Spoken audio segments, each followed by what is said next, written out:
Hello world, Krista here with Books and Jams, and today is Friday, which means it's time for another Friday 5 from me. So today I have some confessions to make. Let's just be real.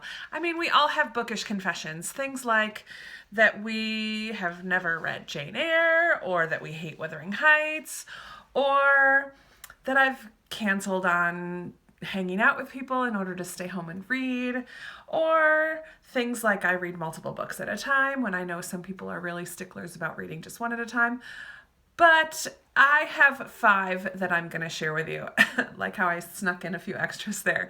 I have 5 confessions that I'm going to make, and I'm going to put them in kind of a descending order, or ascending order, I guess, because I think the number one confession is the one that is probably the one that not very many people do. But some of these, let's be honest, we all do them. So number 5 is I totally judge books by their cover. It's true, I do. I know I shouldn't. I know as an educated person, I should care more about what is inside a book. But let's just be honest. I'm more likely to read a book like this that has a gorgeous cover than I am to read this, which I know is a great book. I've seen the movie, which I should have read the book first, but I didn't. But this cover does nothing to me. It doesn't encourage me to read the book. Honestly, I don't know what it has to do with the story. So yeah, I'm much more likely to read this than this. I especially hate movie covers or covers that just have words on them. I'm sure they're great books, but I would much rather pick up a book that has a gorgeous cover and really intrigues me based on the aesthetics of the book. Shame. I know, I should be better, but you probably do it too, so let's just be honest. Number 4 is one that sometimes I used to feel ashamed about, but I don't anymore. I DNF'd Twilight. I think I mentioned this a long time ago in one of my videos, but I started to read Twilight. I was not going to buy it, and I didn't borrow it from the library. I went to Barnes & Noble and read the first 100 or 150 pages while sitting at Barnes & Noble drinking a hot cocoa. And I realized after about 100 pages that I'm reading a book about vampires and I cared nothing about it. I stopped reading it. I put it back on the shelf. I never bought it. I never borrowed it from the library, and I never saw the movies, and I've never read any book that has vampires in it. Not one. Not Dracula, not the Vampire Academy series, not anything. I've never read a book with vampires in them. They just don't do it for me. I just don't care. Not into it. Sorry. Not sorry. Number 3, I purposefully hold on to library books.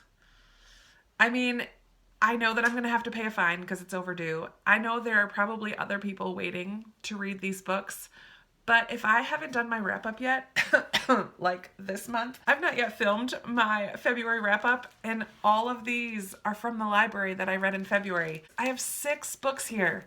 I think most of them are close to being overdue. I mean, these 2 I read at the very beginning of the month. It's sad, guys. I mean, I should never have to pay a fine at the library. Ever. It's free. That's the whole purpose. You borrow books, you return them, it's free. It doesn't cost anything. And yet I always have a fine because I hold on to books. Whoops. Number 2. I have heard a lot of people on BookTube who get really stressed when they have a huge number of unread books on their shelves. I know some people who try to keep their unread number under 20 or under 50. And I'm amazed by that. I'm amazed because I easily have more than 300 books on my shelves that are unread. 300. I stopped counting at about 250 today. I'm like, oh my word, this is ridiculous. And I didn't even go into my other bedroom, which there's another bookshelf in there. I didn't count all my nonfiction. I didn't count all my books at work that I've bought over the last 5 years that I meant to read for work.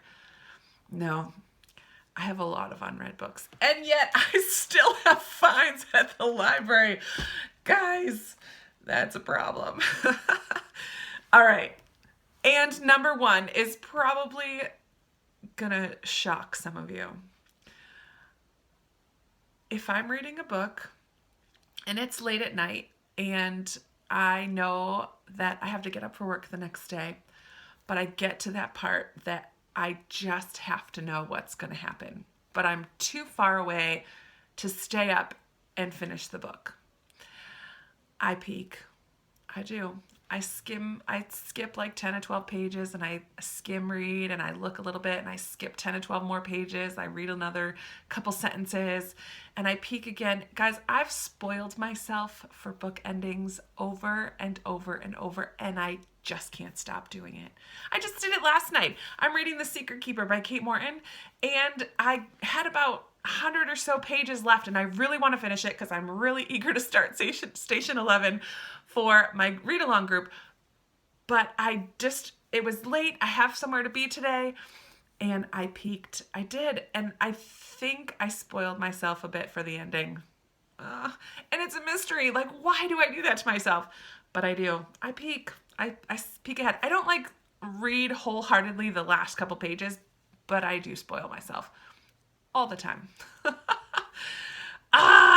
So those are my 5 bookish confessions. Guys, I would love to hear from you if you have any hidden secret confessions that you have done, that you do with your books.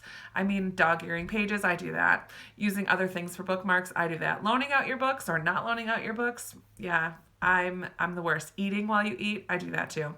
So those are my top 5, along with a bunch of other thrown in ones that I've mentioned.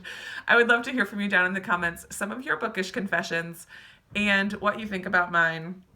Go ahead, yell at me. I mean, hopefully you won't unsubscribe because I didn't read Twilight. I hope that we're past that point. But I would love to talk with you down in the comments. Give me a big old thumbs up if you like this video and subscribe if you haven't yet. And I will definitely be talking to you soon. Bye.